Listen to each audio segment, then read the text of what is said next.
人生最重要就係健康，未發生之前你好好保養咯，對自己好啲，好重要呢樣嘢。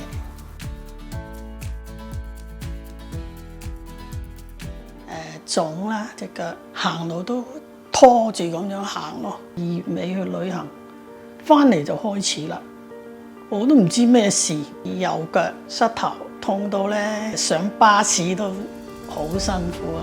喺張床屈攣隻腳都要守住你，瞓覺要攞枕頭嚟晾住隻腳，要咁樣撳住你，咁慢慢起咯。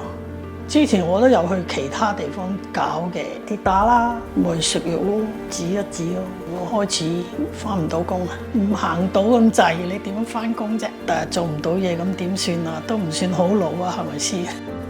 係我自己上網睇揾到呢個方法咯，機能再生咯，好有心機啦，了解個情況啦，點樣去跟進啦。